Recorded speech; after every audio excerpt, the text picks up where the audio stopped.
بسم الله الرحمن الرحيم. الحمد لله صلى الله وسلم وبارك على رسول الله وعلى اله وصحبه اجمعين. اللهم علمنا ما ينفعنا وانفعنا بما علمتنا وزدنا علما وعملا واخلاصا يا رب العالمين. الساده العلماء والاجلاء الكرام.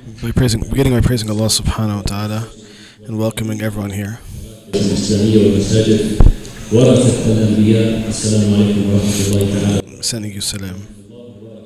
Welcome all of you. May Allah bless you all and may Allah benefit with all of you. Today we're going to start modern issues related to technology and communication. Social issues related to contemporary means of communication. So I have He said this topic is between him, Dr. Sahsawi, and Dr.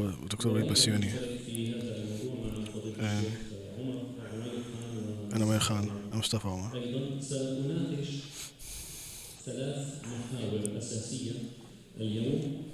So he's going to talk about three main points. He's going to summarize these papers.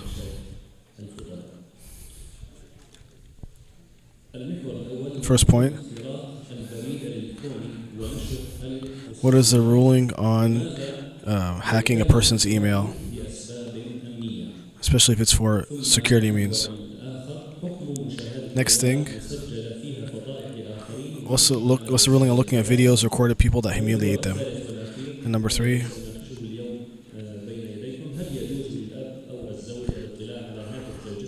is it allowed for parents or husband to look at the private messages and emails and phone of spouse or children?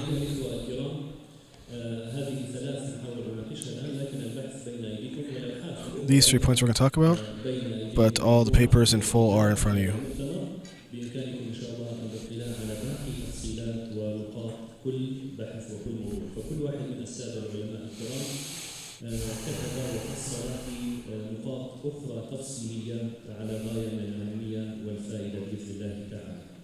بالنسبة لبحثي كنت قدمت توطئة ومقدمة في التعريف بمواقع التواصل الاجتماعي ومفهومها.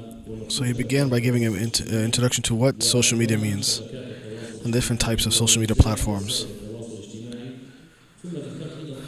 And then he talked about the realities of what happens in these websites and by users.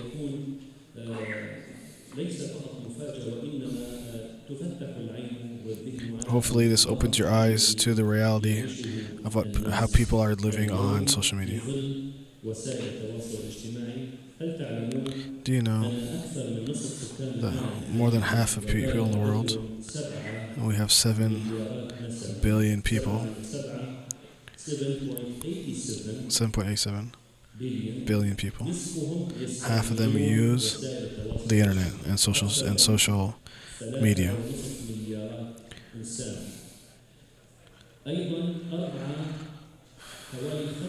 About 5 billion people use internet in general.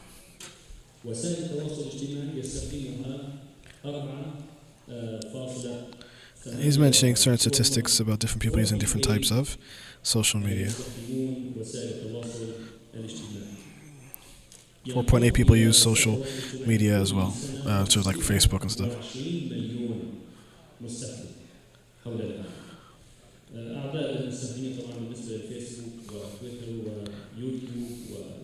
He's using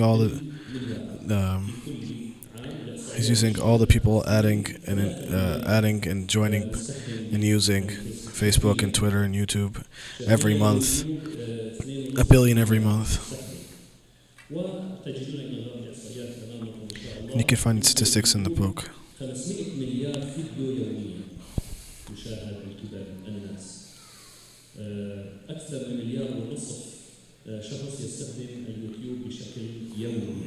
More than 1.5 billion people use YouTube every day, and so on.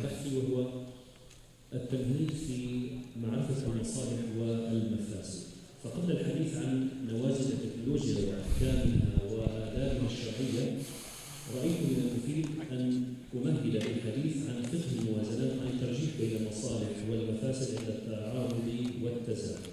So he has a section on the issue of when do we give precedence to benefit or harm. So in our Sharia and our Deen, it's built upon gaining benefits and negating harms. And so for those working in Islamic fields, to weigh the pros and cons and benefits and harms when dealing with these issues in a way that maximizes the benefit and limits the harm as much as possible.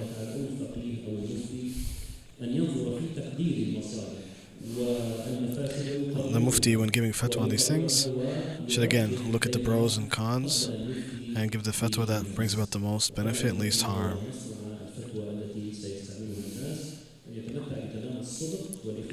And he should have ikhlas, sincerity, and fear of God before giving such fatwas. And he needs to know the reality very well of what he is talking about.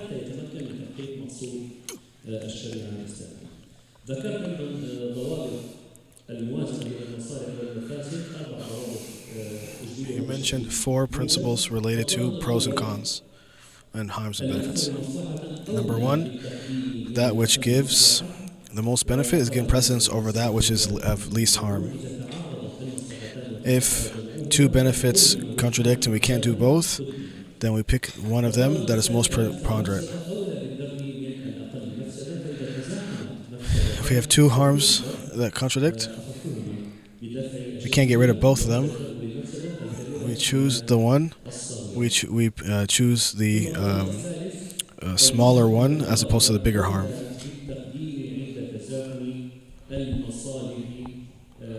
And if benefits and harms contradict, because there's no scenario that's perfect that has only benefit or only harm, but every scenario has a mix. So we give precedence to avoiding harm over gaining benefit.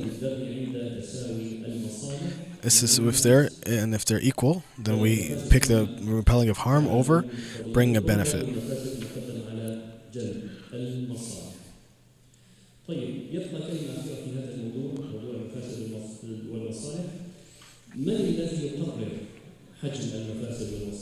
And who's determine what is how much is the benefit, how much is the harm? The people of knowledge and experience.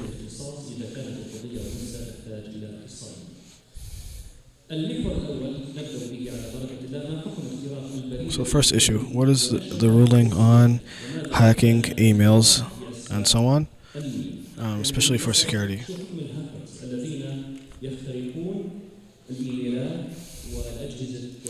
So what hackers do, they hack your devices. What is the ruling on that?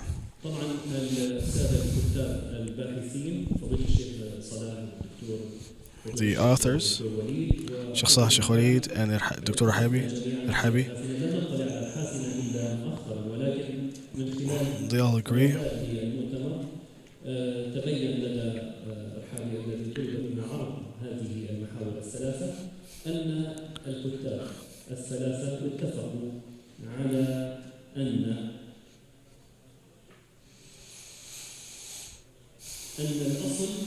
we all agree that the default for hacking is that it's not allowed, it's haram, because it transgressed the rights of others.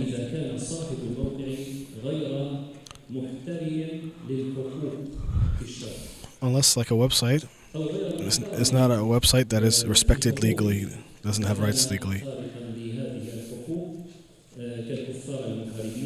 Like enemies, then we can hack them back, like hacking our enemies and so on. Or certain websites that attack the Prophet ﷺ and Islam. Same thing, hacking emails for the enemies of Islam. Then this is allowed in the battlefield.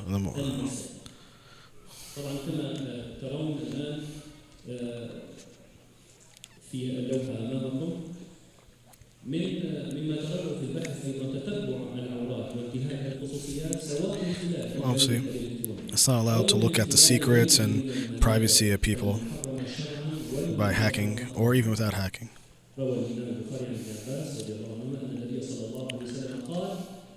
من استمع إلى حديث قوم وهم له كارهون أو Prophet يفرون said, منه whoever صحف spies or listens to a conversation that people don't want him to listen, then that person will be, his ears will be punished طبعا on the day of هذه judgment. الفكرة هذا المعنى متفق بين الثلاثة. And this is agreed upon by all the researchers.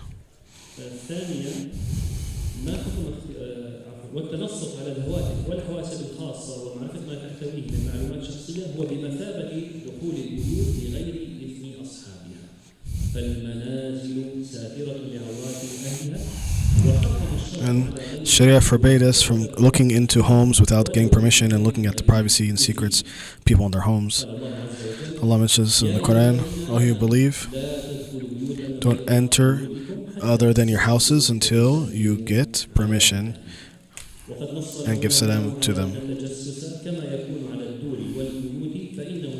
So it's not allowed to spy on people in their homes, same thing. You're not allowed to spy on their devices.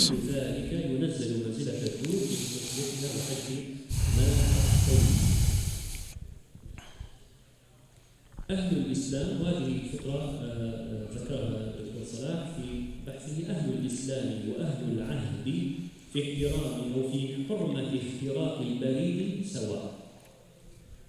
المسلم يعصمه إيمانه وغير المسلم يعصمه أمانه، والأمان عهد على السلامة من الآثام. وقد أصبح العالم الآن أصبح كله دار عهد نظرا للاتفاقيات والمعاهدات الدولية التي تربط بين دول العالم في عالم. And these rules apply in international agreements and so on. And you should not allow for. It's not allowed for us to then do this to non-Muslims or Muslims. And so a person's religion should allow them to protect others, even non-Muslims. This has come in the rulings as well in Fiqh Council Agreement resolutions, mentioning that we're not allowed to harm others and transgress their privacy and their boundaries, unless if there's necessity, like we mentioned. ولقد حافظت الشريعة الإسلامية الآراء على الخصوصية الشخصية لأفراد المجتمع كافة. Sharia has given everyone's rights and privacy, so you cannot enter into a person's affairs without their permission. As Allah subhanahu wa ta'ala says,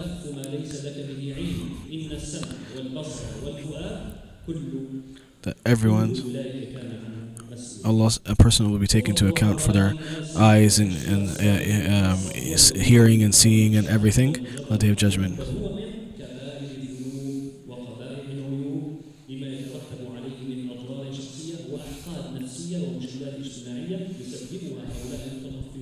And this leads to animosity and enmity between people. And this spreads people's secrets and psychologically harms people.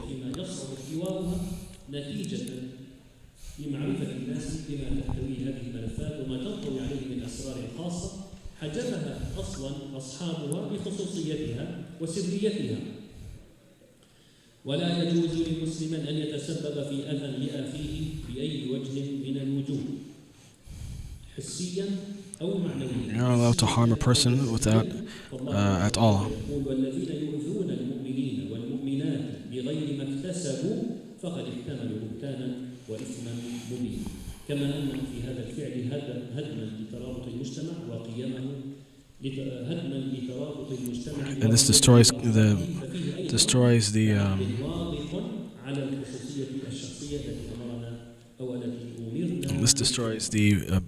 relationships in communities. الدكتور صلاح والدكتور وليد واخوكم رحابي بموضوع التجسس على الحربيين او المعادين للمسلمين او للمجرمين الذين يفسدون في الارض والذين يؤذون المجتمع افرادا او جماعات. And Allah subhanahu wa ta'ala spoke about those who spread corruption in the land. And like we said, we are allowed when it comes to war to take prisoners and so on. But like we said, other than that, you're not supposed to spread corruption in the land. and we're allowed to spy in times of war against the enemy. But other than that, we're not allowed to spy amongst people. لا يخفى أننا ينبغي أن نستذكر هنا أن هذا الكلام لا ينطبق على الخصومات الشخصية أو الحزبية أو المجتمعية أو العائلية أو الأسرية أو الوظيفية. هذا التجسس مشروط بهؤلاء المجرمين المحاربين لله ورسوله والمجرمين الذين يعيثون في الأرض فسادا. أما أن تكون هناك حسابات شخصية بين الزوج وزوجته وبين الموظف وزميله في العمل أو بين مدير العمل ومن يعمل تحت يده ويتجسس عليه، فهذا لا يجوز ولا يشرع. ضوابط العمل في مجال الاستطلاع ذكره الدكتور صلاح الصاوي وذكرت أنا والدكتور وليد. Two of the presenters mentioned the exceptions of when we can spy.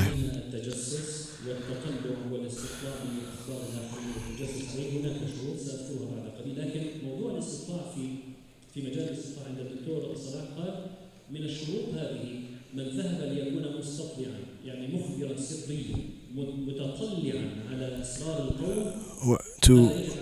It's not allowed for a person to spy at the community and the people, and this person ينبغي أن لا ينفلت من فرائض الإسلام بحجة أنه الآن في موضع أو في مكان لا يستطيع القيام فيه هذه الفريضة. ثانيا له أن يترخص بالرخص الشرعية ربما بجمع الصلاة أو الصلاة قاعدة. So a person who is working in spying, you're not allowed to spy against people, but if you're allowed to spy and you're a spy, then he gives you certain examples of what to do if you're a spy, like when to pray, how even if you have to hide it, etc. Saying, you should, find time when no one's looking, etc. You can't give up your farida, your obligations as a Muslim, even if you're a spy.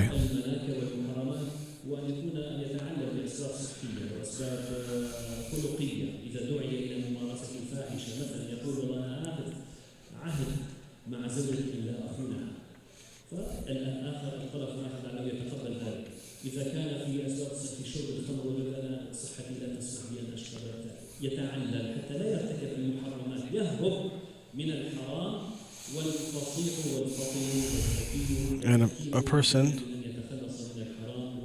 who is a spy and he has to pretend like a non-Muslim or something to he has to commit a zina or drink, he should find excuses to get out of all of that, smart excuses so he's not caught, but to get out of all the haram.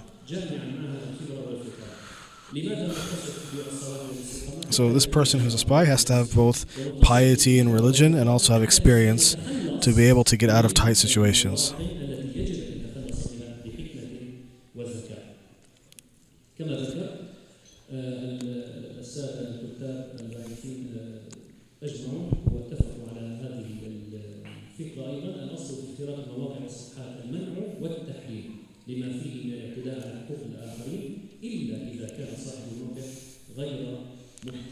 So again, we're not allowed to hack websites unless it's a website that doesn't have rights, like we mentioned, like enemy website or something, or a website that attacks Allah and His Messenger.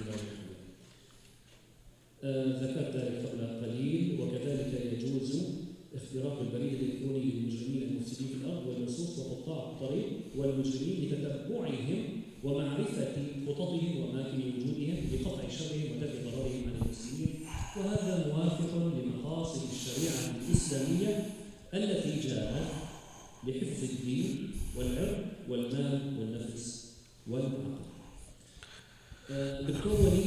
Dr. Basyouni, he mentioned a matter that I want to point out. He said the Sharia gives everyone their privacy and preserves their rights and their secrets. It's not allowed for anyone to come upon it or spread it.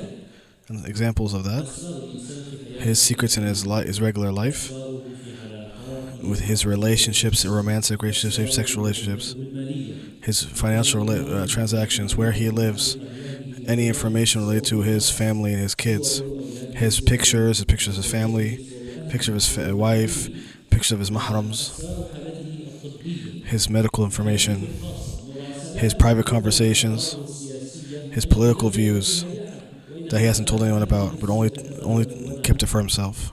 ثم أيضا ربما تكون هناك بعض الذنوب والمعاصي التي And some sins he may لا have wrote يستطيع about أن to يتجرد someone, or منها. we should not expose وهذه him. أيضا من الأسرار التي يجب على الإنسان أن A يحفظها must على protect الآخرين these ولا sins of others ينشرها. and not spread it. ويحرم التجسس والتنصت Similarly, على it's not allowed غيره it's not allowed to spy on anyone, whether it's by hearing or seeing, الغالبة والمفسدة عنه ويكون بأطر قانونية تحفظ على حق المواطنين في unless there's خصوصيتهم some وترك technical criminal issue that the court says we need to prevent harm from people. There's a big possibility that someone's going to get harmed. So in this case, we can step in. تتبع عورات الناس في بيوتهم وأحوالهم الخاصة من المحرمات We mentioned again, لا يجوز فعله ولا إذاعته looking at ولا people's إشاعته secrets in their homes is not allowed. ولا يجوز التجوز في ذلك It's not لإثارة allowed الكراهة أو مكاسب to النسب. gain political gain or any sort of gain from the people's secrets that's by hacking. نتحدث عنها يعرفها فضيلة الشيخ وليد يقول المراد بحق الخصوصية هو أن يكفل للإنسان الحق في المحافظة على أسرار تخصه أو تخص أهل بيته ولا يحق لأحد الاطلاع عليها أو نشرها على الناس. هذه ذكرت أيضا.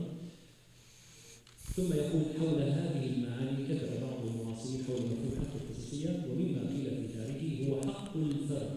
And the right of privacy is the right of an individual that he lives with his honor of his privacy that no one else knows in the world.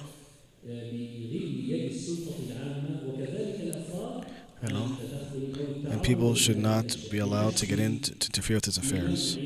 They are to be prevented from doing this.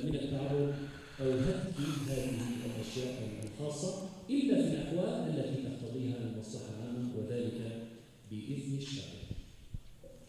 ثم ذكر في الأبحاث. Similarly, it was mentioned why this privacy. There are he mentioned many evidences and morals that the Sharia has brought about to make sure that this right is preserved.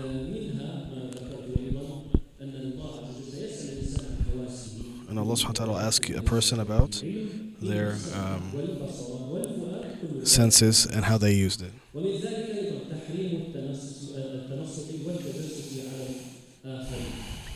من صور التجسس المعاصرة زرع أجهزة تنصت في الغرفة أو في المكتب أو في السيارة لتسجيل هذه المحادثات أو المكالمات وهذا أيضا لا يجوز. قال الله تعالى يا أيها الذين آمنوا اجتنبوا كثيرا من الظن إن بعض الظن إثم ولا تجسسوا. He's mentioning different verses about not speaking ill about people and backbiting and not spying. And like backbiting people is like eating their dead flesh.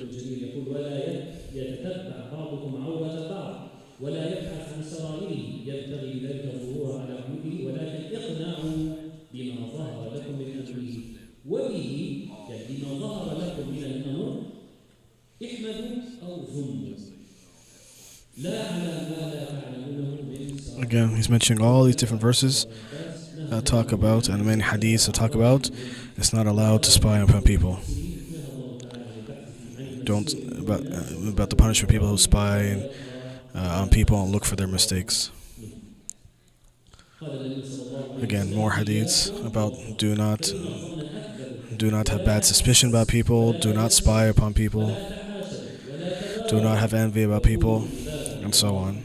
He's just mentioning many textual evidences.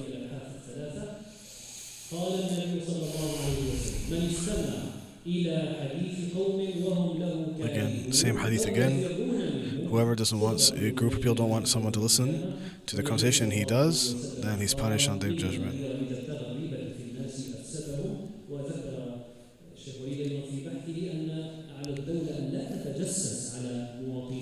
And the state should not spy upon its citizens except with conditions and conditions that we mentioned. Only for criminals that there's a fear from. Because if a leader violates the privacy, this will be a problem, but only allowed for when there's a need. الثالث ومعاوية أيضا رضي الله عنه مذكورة في البحث يمكنكم الشراء والاطلاع عليها. من الأدلة على إرساء مبدأ الخصوصية أيضا Again, mentioning more evidences for not spying. Another hadith. O you who believe with your tongue and Iman has not entered into your heart, do not follow the mistakes of people. Whoever looks for the mistakes of people, Allah will look for his mistakes, and He will expose him even in his house.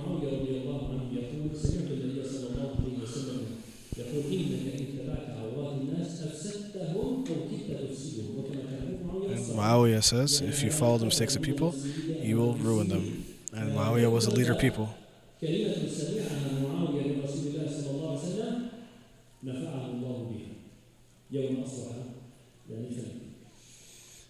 ثم نقول كما ينبغي تنبيهنا إلى أنه لا يجوز سرقة البريد الإلكتروني أحد من الأصدقاء. Sheikh is now also saying it's not allowed to steal the email accounts of your friends, whether as a joke or seriously.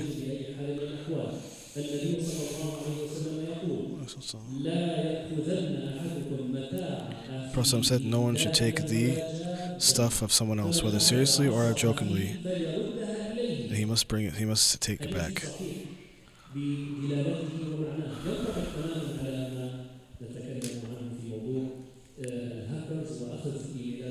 This applies to hackers, taking the emails of others.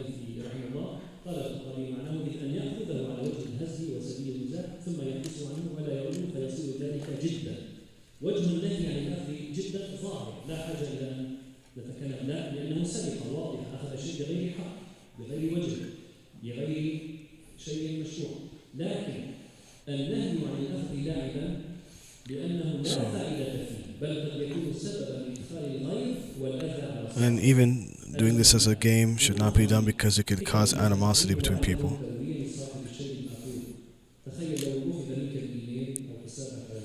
Imagine if someone, as a joke, took your Facebook page or your Twitter account. And something you can do.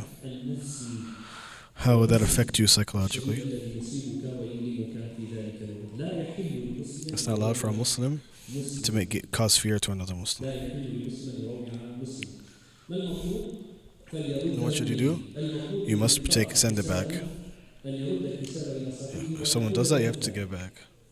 أو يعبر بطريقة ما حتى يحافظ صاحب الحساب على حسابه بتغيير كلمة السر وبزيادة الأمان على حساباته فليردها إليه. طيب ما هي صور التجسس المشروع؟ What are the different ways of spying that are allowed? من التجسس المشروع التجسس على الأعداء كما ذكر. Spying against enemies, spying on criminals if there's a harm to the society. مما ذكره الشيخ وليد وتفضل به عن باقي الأبحاث تفقد الوالي تفقد الحاكم لأحوال رعيته. If the leader just wants to see what's happening with his people and his population. Just like Umar al-Khattab went around at night looking at the people. When a woman says Umar has ruined us, and he was there incognito trying to see what people are saying. And he benefited from that advice to change things.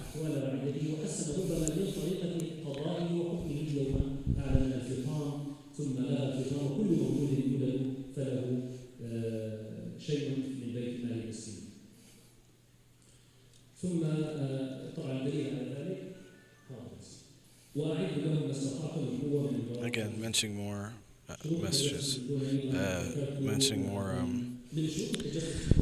evidences for this. Again,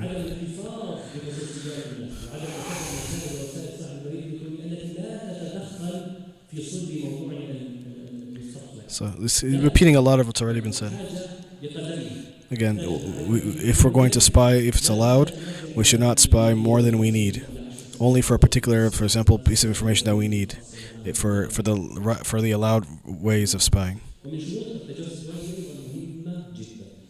أن تكون المراقبة والتتبع من مجموعة And also, أو فريق those who are أو هيئة spying أو should be مؤسسة done by an institution. تكلف أو لجنة مكلفة تكلف شخصا بالمتابعة يكون أيضا هذا الشخص معروف بالصلاة والتقوى وقوة The institution should appoint حتى someone. لا يقع The institution should appoint someone هوى النفس وفي to شبهة spy الشيطان. that they believe is qualified. They should make these decisions.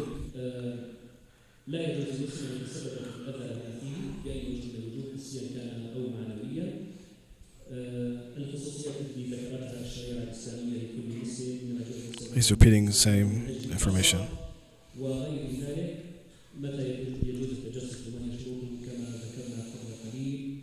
ثم حكم مشاهدة المواد المسجلة فيها فضائح الآخرين ونشرها على الوسائل لا يجوز ويحرم مشاهدة مقاطع الفيديو.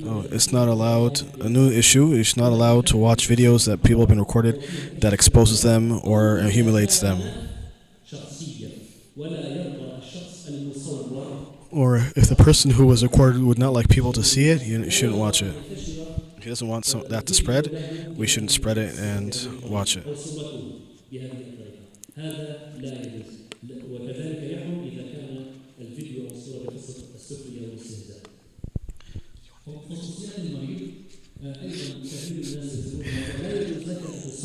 It's not allowed to take a picture of someone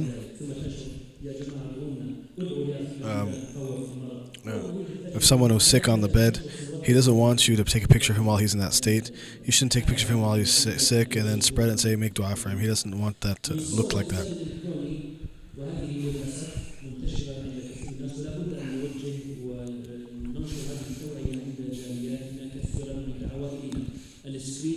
Also, screenshots are a form of violating people's privacy when you have a conversation with someone, and it could be a way of backbiting, etc.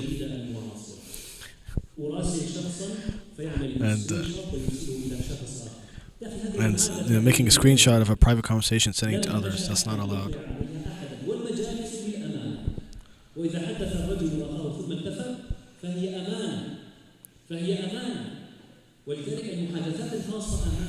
And private conversations are a trust. You're not allowed to violate it. Even if it's a group on WhatsApp. I'm only writing to this group. I don't want my words to leave this group.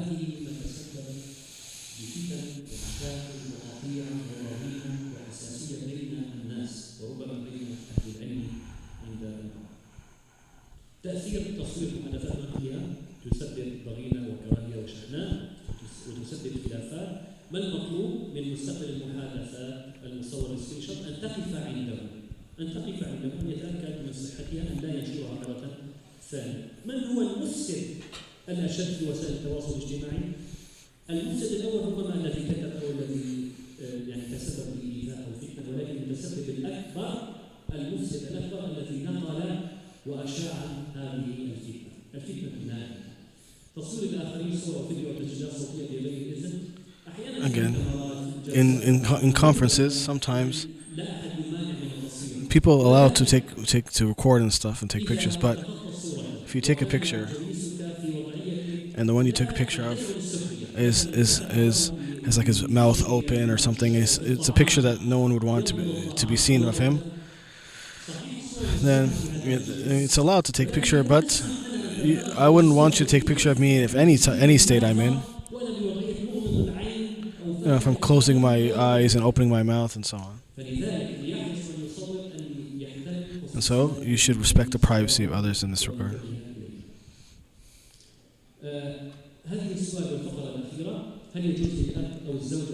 Is it allowed for a husband or a parent to look at the private email submission of their wife or children? Sheikh Walid and Sheikh Omar, they both agreed, and Sheikh Salah as well, in their research papers, that it's not allowed to spy on others in general, especially wives and or adult children, unless there's some sort of danger upon them or something that you need to intervene, then it'd be allowed.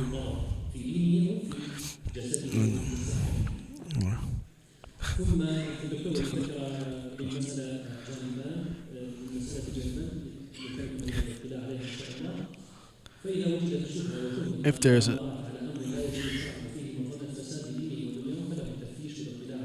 in this case, if again, if there's danger or something that you need to intervene, then it would be allowed to look at your children's phones and so on to make sure they stay away from the fitna and so on. As for young children who are not mature, then you'd be allowed to just make sure you know everything is going on in life, while still respecting their privacy in general. And their mothers are in charge of their children.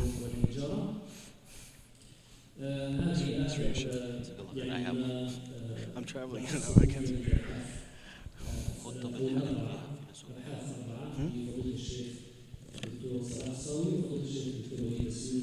Oh, what is this? Oh, pen? Oh, Miswak? Okay, thanks. He says you can take a look at the papers in front of you. Oh, the agua? خدت كل حاجة في الآخر. ليلى بقى.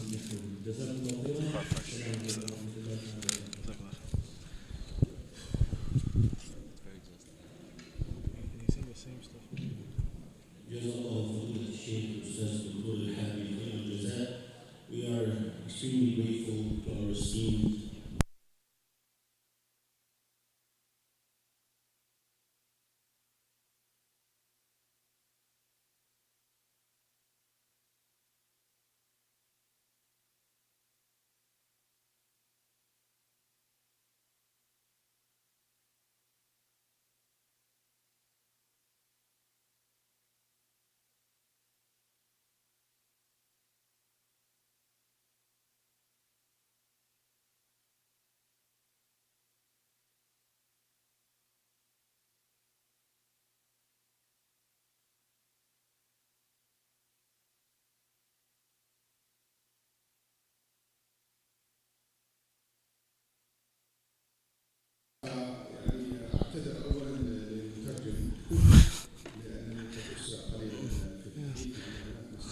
So the Sheikh says it's going to go quickly, so he apologizes.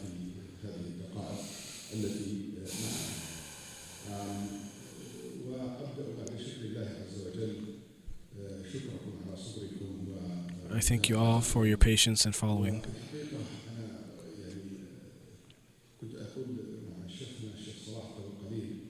I was saying to Sheikh Salah, from the comments I saw, is that there's a very special group.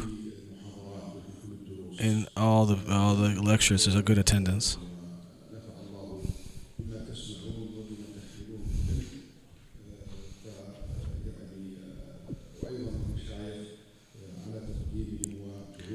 And he thanks the Mashaykh for their works.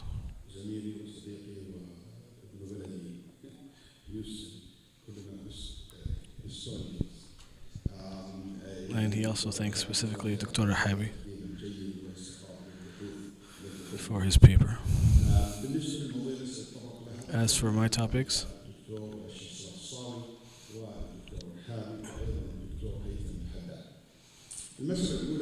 first issue is khalwa, is being seclusion. Is seclusion online count? Seclusion, being alone, obviously with the other gender, is not allowed.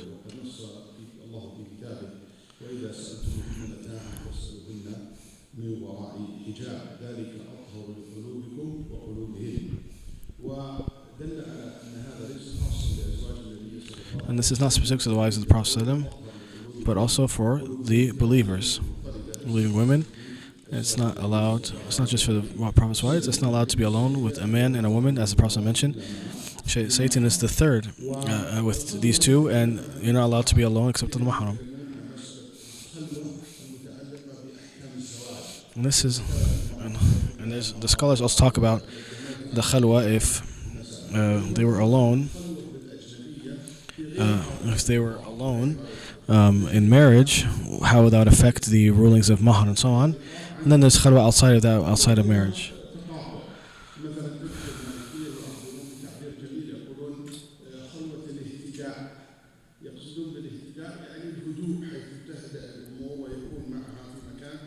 So different ulama and madhabs have different classifications of khalwa and statements like the Malikis. The Malikis have called khalwa of ihtida, Khalwa of calming down, being calm. So anyway, a man being alone with a non-mahram woman in a place where he's allowed to do things of pleasure with him. That is khalwa. So if she's not foreign to him, it would be allowed. You know? And so, if he's not able to do things with her, then would take out where if you're not alone, or if there's no ability to be alone without anyone seeing you.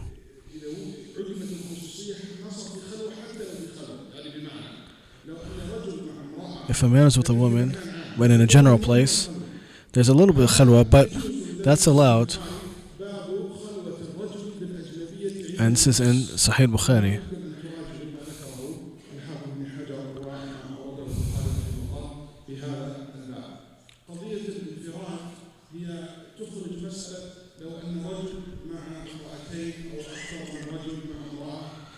And also, if there's a man with two women or a woman with two men, the fuqaha differed over when is allowed or not.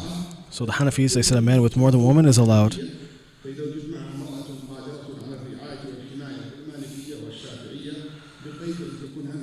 Same thing with Malikis and Shafi'is. The Hanbalis did not allow it, even if there's more than one woman. And if there's a group of men and one woman, they also differed. So the Hanbalis, opinion of the Hanbalis and the Malikis, they say it's allowed, unless there's a fitna, there's a fear, there's fear, like there's young or they're evil people. And others said it's not allowed. And the Shafi'is, an opinion with the Hanbalis, they also didn't allow it.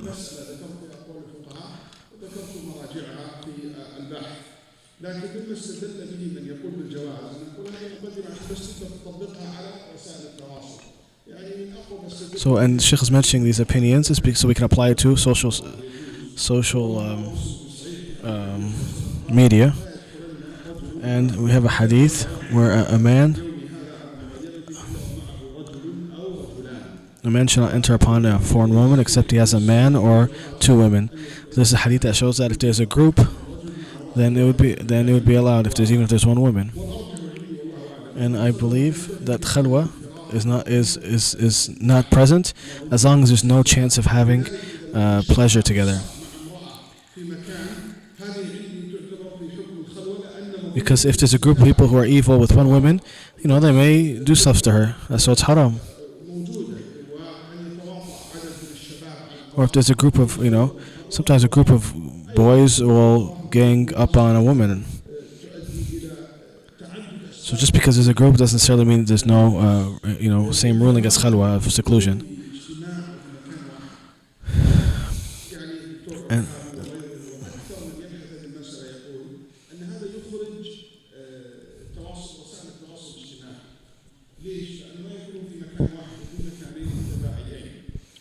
And seclusion has to be in one place. It can't be in two different places. So that's why there's no khalwa, seclusion over the internet. Even though there's a chance of them saying private stuff to each other, but it doesn't take the same ruling as khalwa.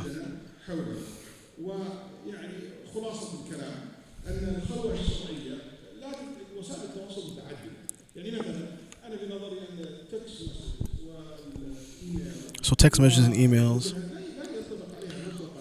this doesn't apply to khalwa, or being seclusion, or being secluded. What I lean towards not allowing is Zoom, being alone on Zoom, a man and a woman on Zoom, even if they're in two separate places. And the reason for that is because you guys could pleasure still. The man could see, because it doesn't have to be touching, it could be looking and desire. That might occur. So this may count as khalwa maybe. But texting and email and so on, he doesn't believe it counts as seclusion or khalwa.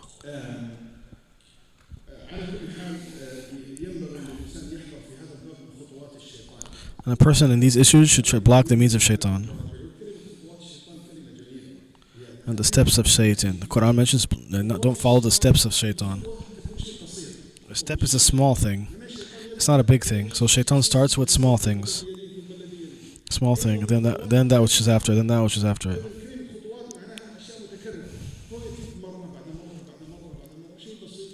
After little thing, little thing, little thing, until you get all the way to the end.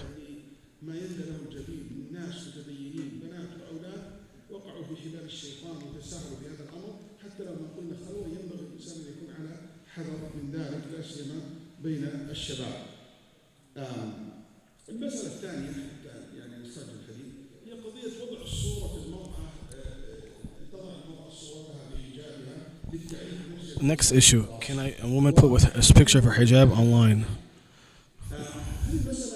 This issue,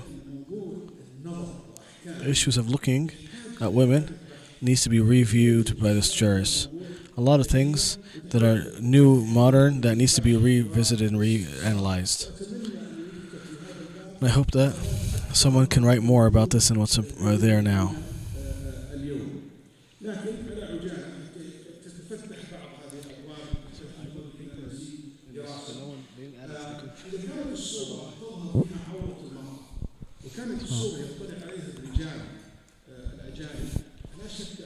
So, obviously, putting a picture.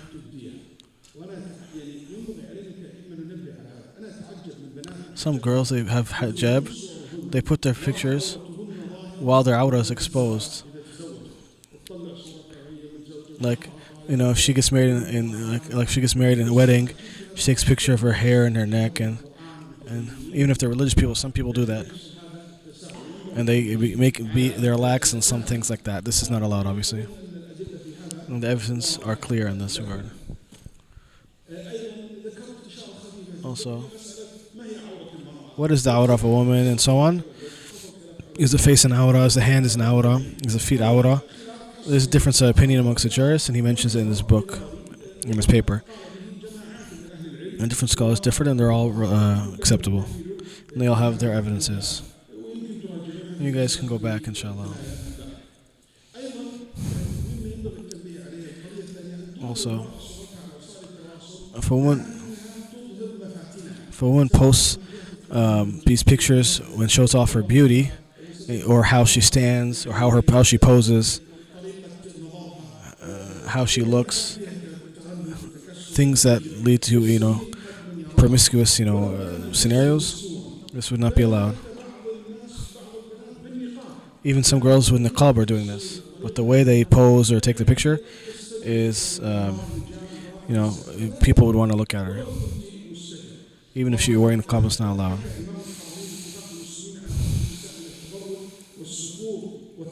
It's not allowed. The ulama, they mentioned it's not allowed to allow women to, expose themselves like this to people.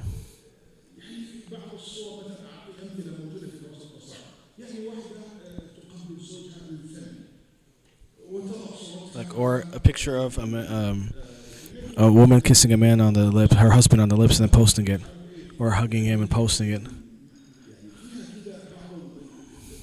This is obviously not allowed.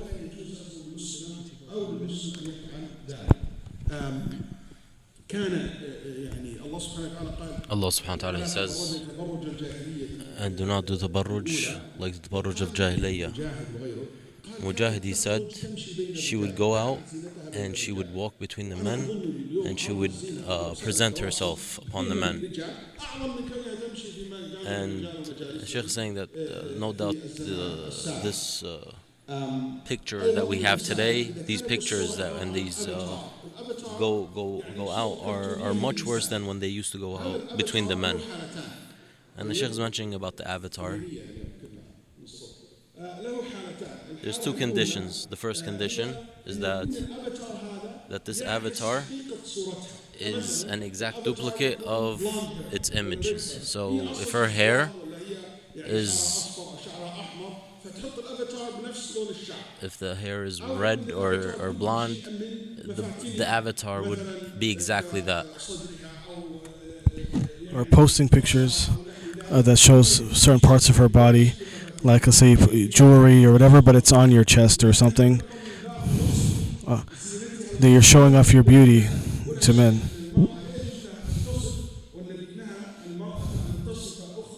And a woman is not allowed to describe another woman to her husband.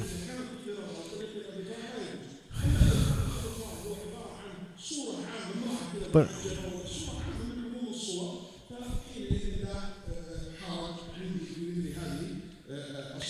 if it's just, however, a general picture of her without any problems, then he says it's allowed.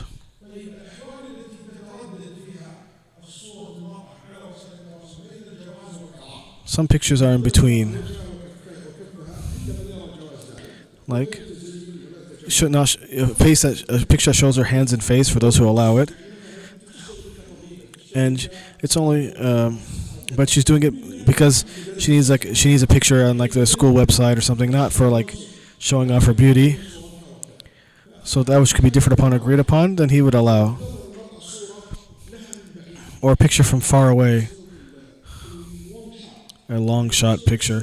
It's like a big picture, but from far away.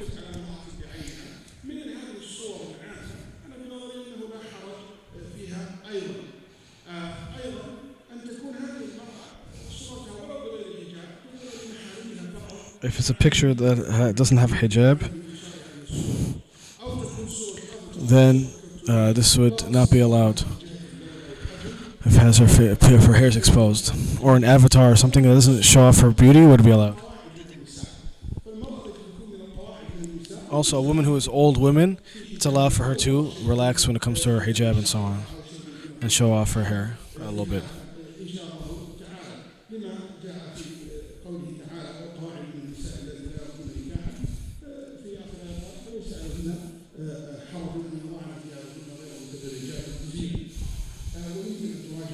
Anyway, you can go back to the paper on more details on this. In any case, a person should try to avoid, in general, posting personal pictures online.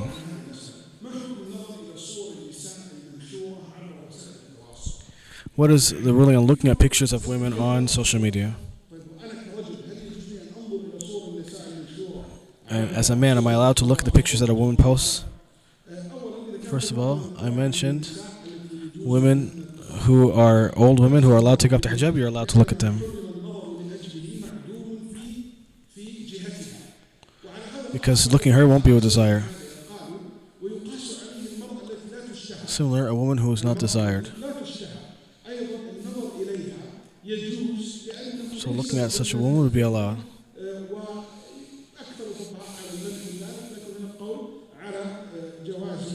And the majority don't allow it, but there's an opinion that allows it to look at such a woman.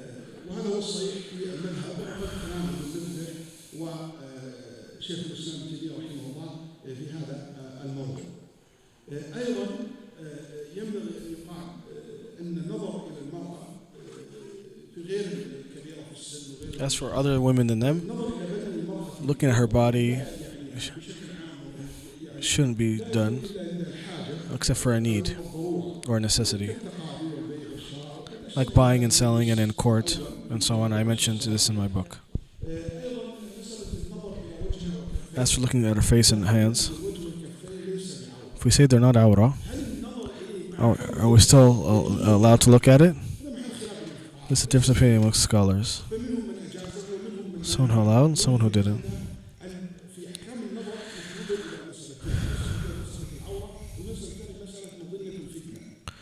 Because even if it's not awra, it can still lead to temptation.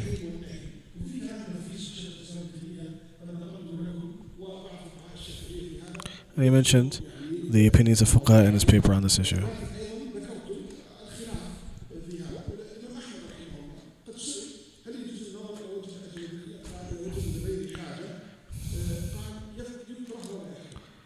And Imam Muhammad was asked about looking at the face of a woman.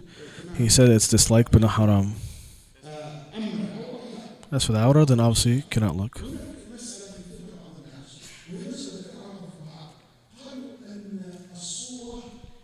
Another issue, what about looking at a picture of a woman? It's not the same as looking at a woman. And they said looking at the reflection of a woman in the water, even if you see her awra, some fuqaha said it's allowed.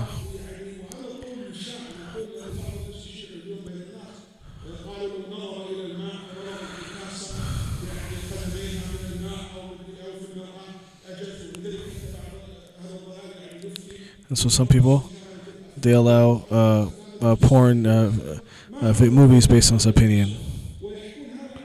And he says this is, of course, not allowed. And unfortunately, people spread these type of opinions. And this is from, he says this is from the deviant opinions. Because Allah has forbade people from this and has ordered people to lower their gaze. And he says there's no difference between looking at her in pictures or in real life.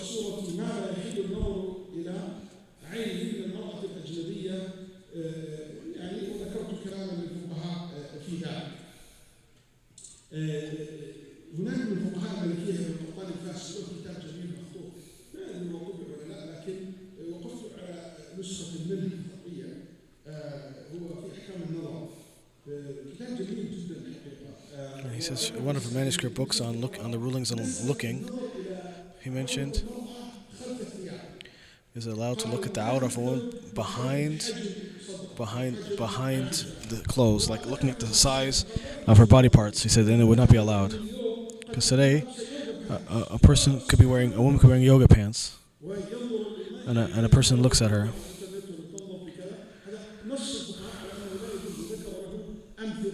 So this would not be allowed. Also,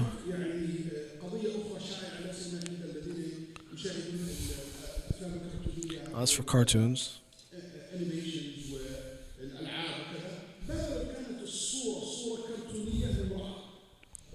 if the cartoon is a cartoon of a woman, like in a game or in animations,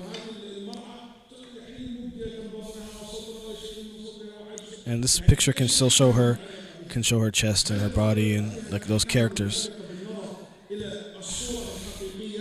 would we apply the same rulings here?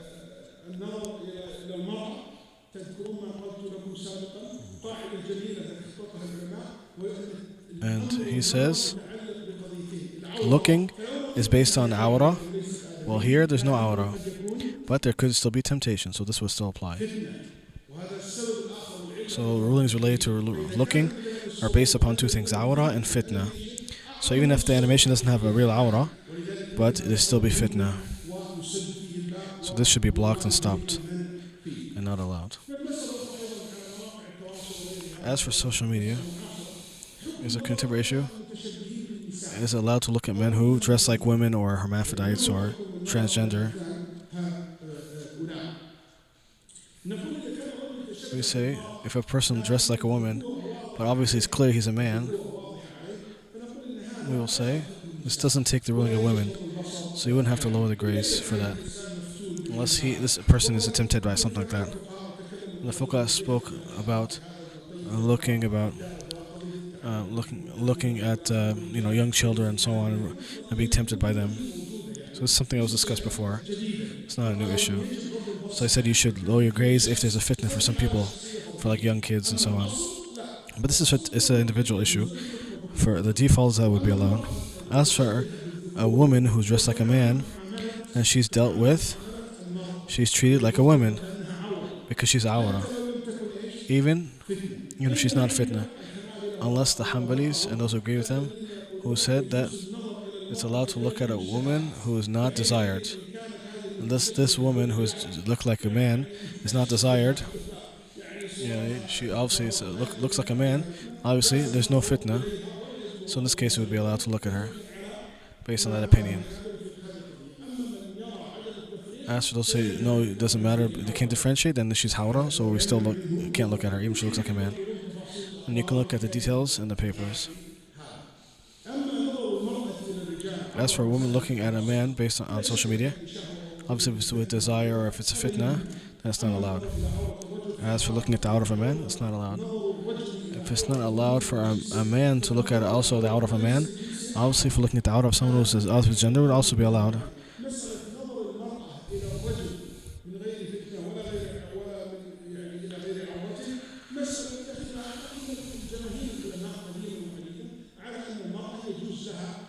As for a woman looking at men, it's allowed to look at men in general, obviously not the outer, but it's allowed for a woman to look at men.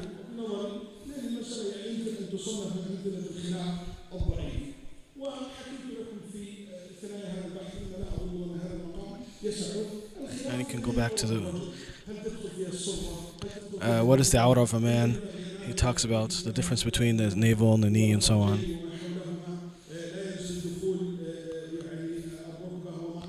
Is the knee included, etc. There's all these details, so you'll find it in the paper. في هذا الباب يعني نتخطى سريعا يعني في ايضا قضيه المراه المسلمه العفيفه ايضا تغض بصرها وتحفظ نفسها ولا تقع في حبال الشيطان لا سيما في مواقع التواصل تخرج صور. He's skipping ahead to because of time running out. والنظر سهل مسلوب بسهام ابليس كما ورد في بعض الاثار.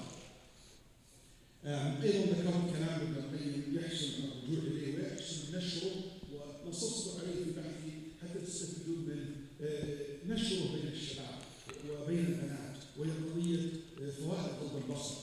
He also mentioned the benefits of lowering the gaze in his page. Again, he wants us to spread this amongst people we can go back to in the paper.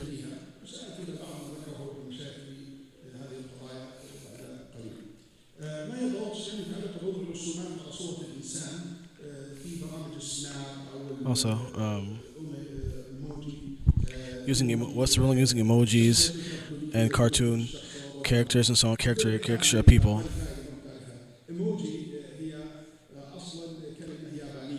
He's talking about what emoji, the word means. It's originally Japanese. It means, it's actually Japanese. Japanese. If there's an emoji or picture that shows the aura of women or so on, would not be allowed. Certain filters are different types. Some filters are just like background lights and so on. Could be okay. And the same thing for men. As for filters that mention music, here I differentiate between, when it comes to music, I believe that it's not allowed. I don't believe. But some filters have background music that he believes that would be okay because people are not trying to listen to it, they just hear it.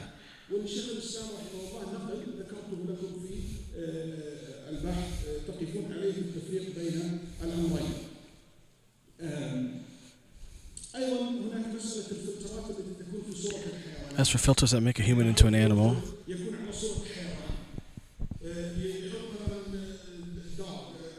making him into a dog or a cat or something, is that allowed?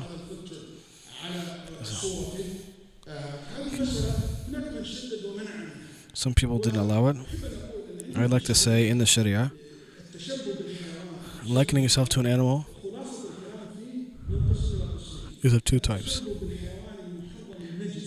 Likening yourself to a haram, impure animal, like a pig and a dog, it's not allowed. As for other animals, then it could be between permissibility and dislikedness.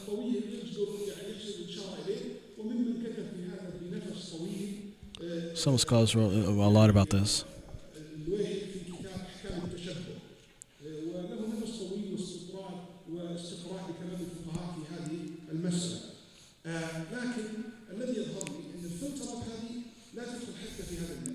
And I believe filters don't even enter into the issue of imitating animals.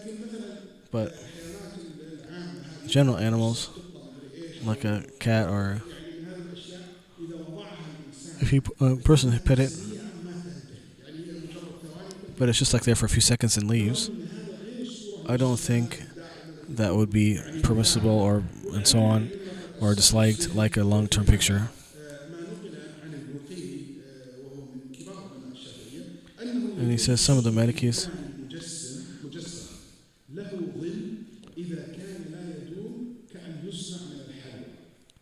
so he said there's certain pictures that are allowed. He says there are some pictures that are allowed, but it's made out of, like, if you made a picture of something that's impermissible, like made of food, and eat it because it doesn't last. So something that doesn't last he thinks would be allowed.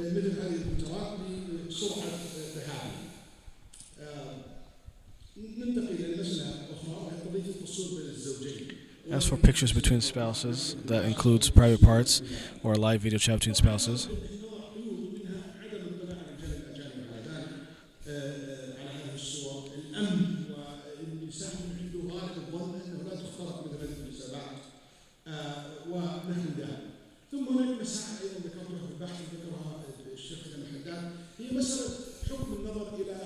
فرج المرأة لأن First of all, he talks about, is it allowed to even look at the private part of a woman?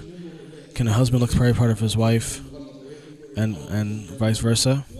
He mentioned the opinions and correct opinions that it's allowed for spouses. What about الاستمتاع بين الرجل والمرأة له صورتان أو له صور متعلق بها صورتان وهي الاستمتاع الجسدي باللمس والاستمتاع بالنظر. as for getting pleasure of looking at her body or touching, there's two types of getting pleasure. Allah has made them permissible for a man and a wife. In this case, if that's the case, we would say, what's the ruling of? What is the ruling of taking a picture then and benefiting from it or getting pleasure from your wife? Some of them, Shaykh, he says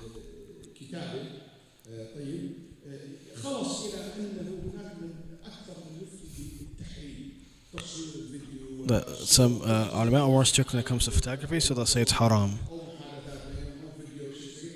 Anything, but most fatwas don't allow these pictures between spouses, and there's some contemporary scholars that allowed it.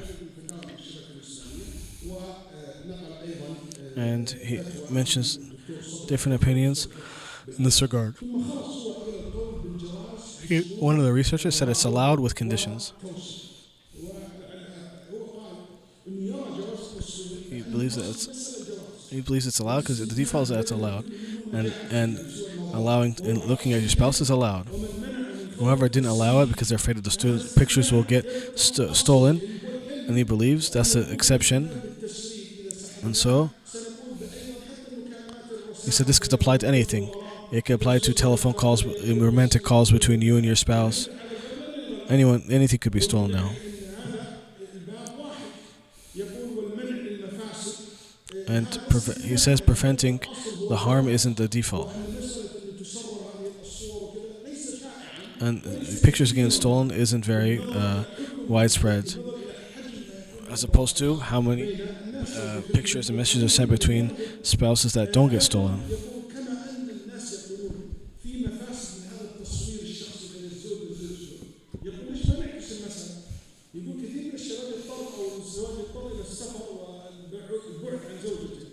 This is especially beneficial for those who travel far away from their wife, and there's a lot of fitna. They need to look at his wife.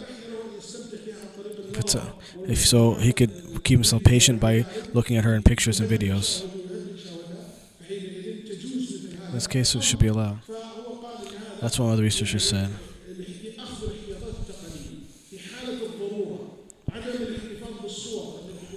So we shouldn't save the pictures, however, because they may be stolen. And you should have an agreement between the spouses to make sure that it will not be shared with anyone they know.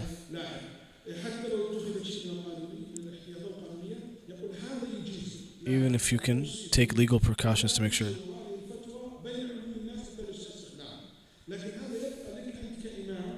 And the Sheikh is saying this fatwa, we should keep it amongst ourselves to use with certain people, but we shouldn't spread it with everyone. But the majority of people who wrote about this said it's not allowed.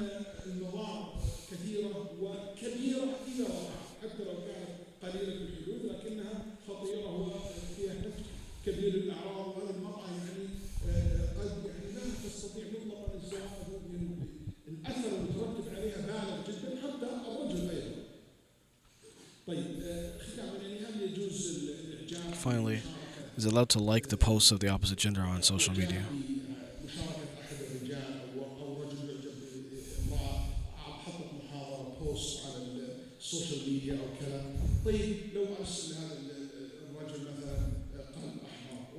Like, can you send a red heart or flowers, whatever, to the other opposite gender? Thumbs up, a kiss.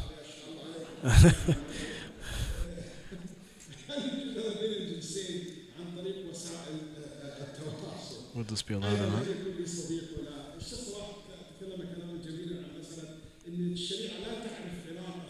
The Sharia is saying the Sharia does not know any sort of private relationship between a man and woman except the two spouses. And friendship in general, in social media, friends on social media doesn't mean we're actually friends in real life. It just means that it just means you're a follower of to your posts. طيب بالنسبه لهذه الاعجابات So وكذا، these likes and so on, اولا ينبغي ان نستحضر ان هذه القضيه العرف فيها يختلف. it's based on customs and منها shyness. النصي There's some types of shyness that are والنصي clear, الذي يتعلق باختلاف الاعراف. and there are some things of shyness which are based on بعض customs. الاعراف In some السمايل cultures, a فيس smiley face واللاعب فيس and a laughing face والشيء and الخطا is considered, something that shouldn't be done. That means they're gonna get married if they do that.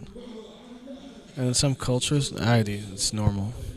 يعرف يعني الاعراف تختلف. So المفروض customs will differ in this regard.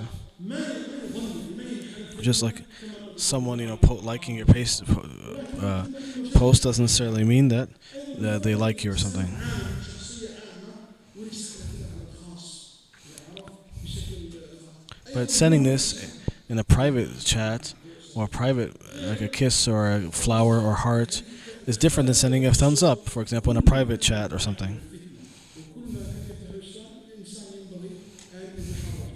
يعني مثلا تجد ان العلماء يتكلموا عن هل الفقهاء يجيزون مثلا ان يقول الرجل او يرمي قد يعني يتكلم في مساله هل تقول للمراه انا احبك في الله والرجل Even this is allowed for even saying, the scholars mention, can I say this, brother, a man or a woman, I love you for the sake of Allah? يهتم وحده يقول يا شيخ If someone says, انا احبك في الله كيف هذا الجنه المحب if a person tells a man like this in private, obviously that would be different than someone saying a message to Sheikh Salah, I love you for the sake of Allah. Obviously, there's no fitna there in that case, but maybe in the first one it's different, obviously. والذي خطر انكم من احب الناس الي. انا بس اريد ان الفت نظرك الى تفريق صور المساله. لا يعني التعميم مشكله خاصه في الفقه وخاصه في So we have to differentiate between the cases and cultures. التي تتعلق بالاحوال والازمان واحوال الناس، لكن فهمنا المقصد العام.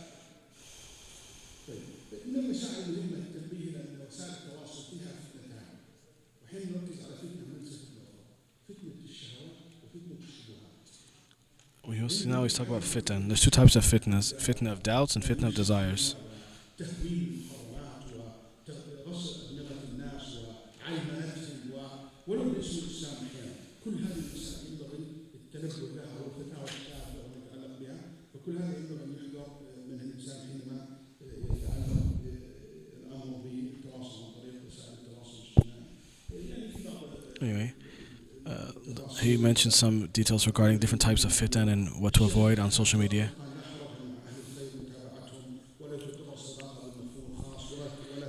And so, anyways, one of the research said like being friends on Facebook and so on, following Facebook, isn't the same as being friends in real life, and so we'd be allowed with etiquettes. And so even having online meetings and gatherings would be allowed by following the etiquettes of Islam. Same thing with speaking over social media and texting and so on. نفس الكلام تقريبا حول القضيه الالتزام بالاداب العامه، لا يكون في ايحاء احداث جنسيه ولا خاصه ولا حدود الادب المتعارف عليه. ايضا الختام عن اسماء الناس، الشيخ صلاح ذكر عن قضيه وضع الصوره وكذا انه التصوير منع من باب الوسيله وسد الذريعه فيباح حينما And so posting pictures, again, he's talking about it would be allowed when there's a need and not if it's going to lead to harm and so on. So,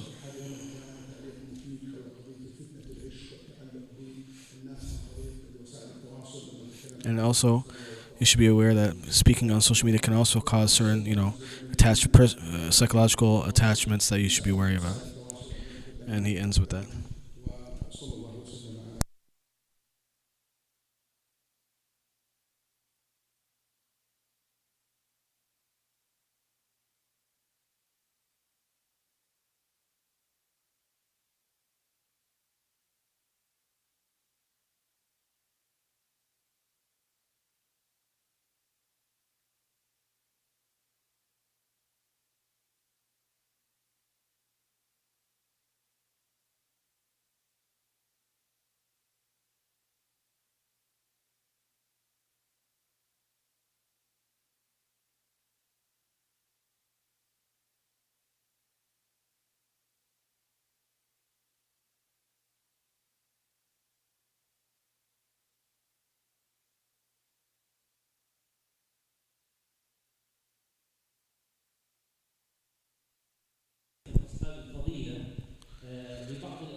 Is it allowed for him to sit privately with a woman who has a question? الأوفيس لوحدهما نصيحتكم ونصيحتكم بذلك. الأمر الثاني ضوابط قضية private identification. يعني في القضايا الأسرية Like a قضايا private issue, family matter, whatever. What are the boundaries in this?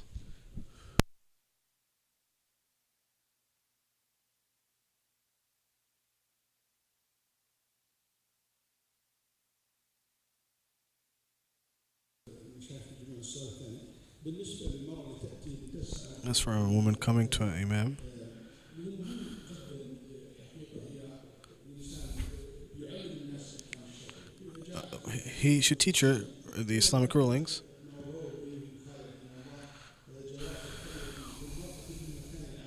It's allowed to be alone with her in a public place, as is mentioned in Bukhari. So if you guys are in the hallway, it's not like you're alone really, but you're alone kind of. So open up the office door, and so you can speak when no one will listen, but you're not really alone because anyone can see you walking by, and there's no like accusation of anything.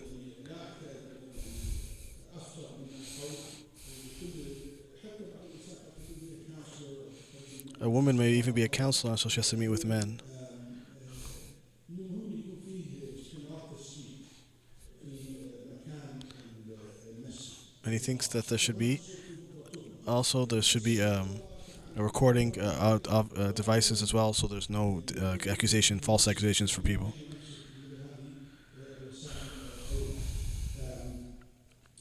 أنا أدرس النهضة I teach in Maghrib Institute, and there's a lot of female students. May Allah have mercy on Muhammad Sharif. From the things I saw from him when I started teaching with them, when a woman came to speak with me, I liked when I saw from him. She was sitting, and then after this talking, when she comes close, so she came very close, and she comes behind the desk. So when she started coming that way, he said, "No, stay down there." And if there's no desk, I would back off and put the chair in between us so that we can't get any closer. He was very strict on this issue. So you put a chair so you can't get close. We should learn from these etiquettes and not be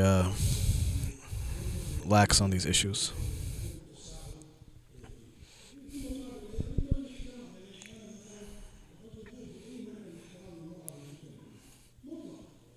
At the same time, you should still give respect to women when they speak to you. Don't treat them badly.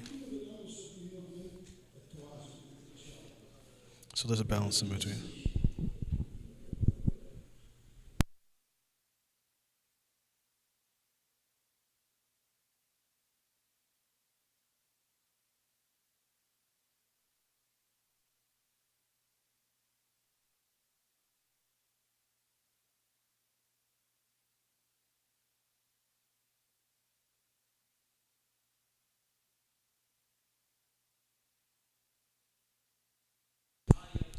The other question is if a man doubts if his wife is, you know, cheating on him or not, can he get like a private investigator or something?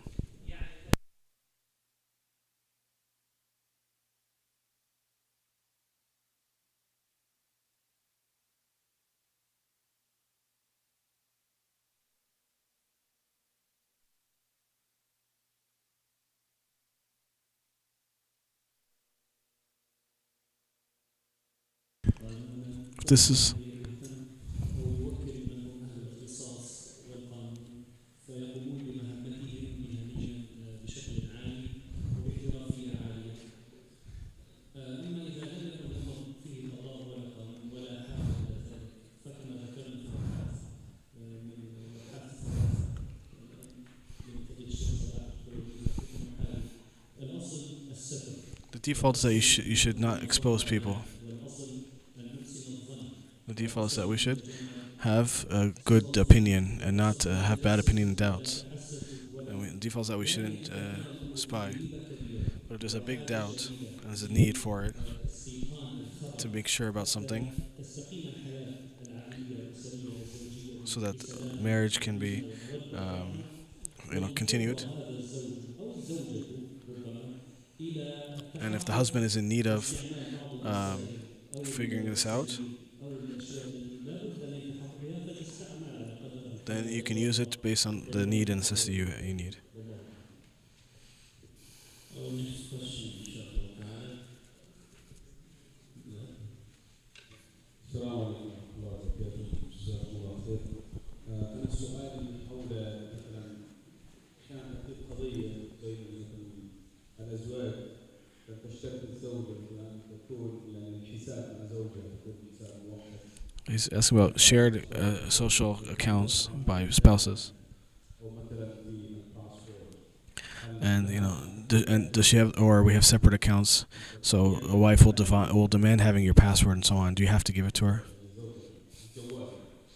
والسؤال الأخير يكون للدكتور صلاح، لأنه أوصل أئمة بالتوفيق مثلا الزواج. فإذا كان ذلك يكون مثلا سببا لمنع العدل في الرجل يتزوج ويقول ما تستطيع أن تكون فماذا ما هي توجيه الشيخ في ذلك؟ لأن هذا باب موجود.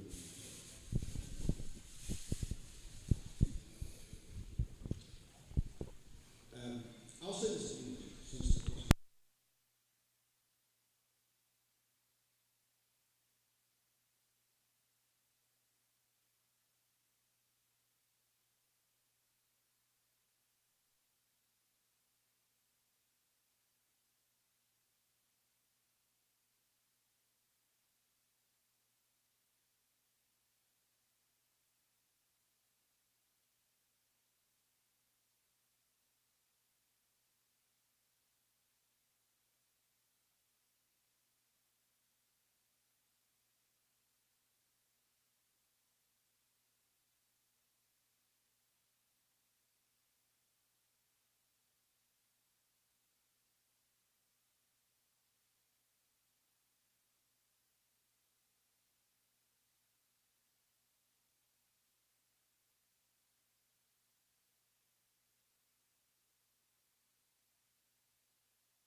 I mentioned that oral marriage and divorces are valid, and it's not a condition that you verify it on paper.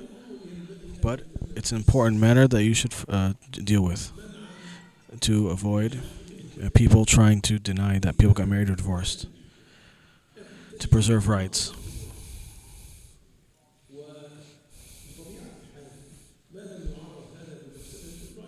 Unless there's a greater harm in doing so. Let's say he married a second wife here. He's obviously can't verify it in the courts, or because it's not allowed here.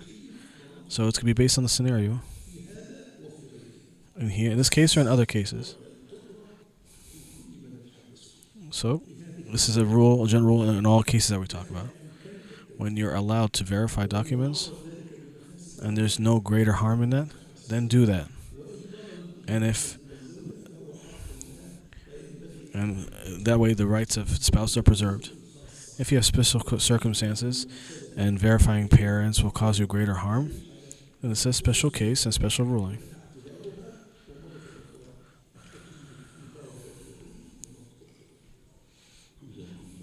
Our final question in this session, and don't worry, other questions should be travel addressed because the very next session after the short break is going to be all Q&A. So now, our next question from our sisters is.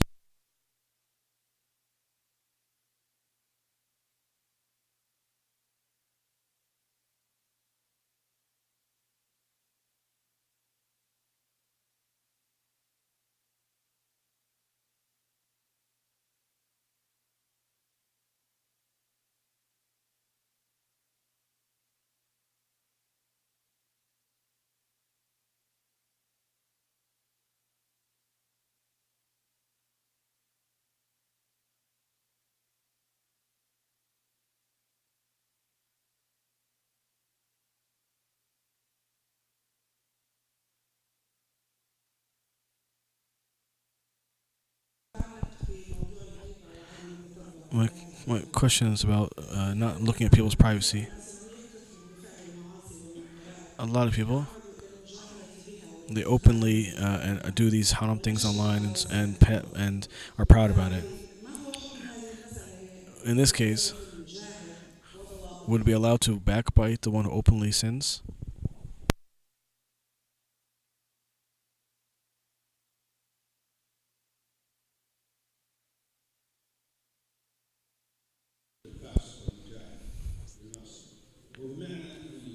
In this case, it is allowed to remember this particular sin, and but it's not allowed to exceed the boundaries to speak about a person who does that.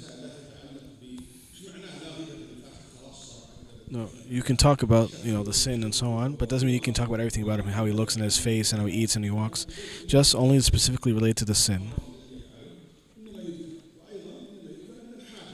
And this is only for our need, which is like warning people and clarifying and so on. But doesn't mean you should transgress and waste your whole time talking about this.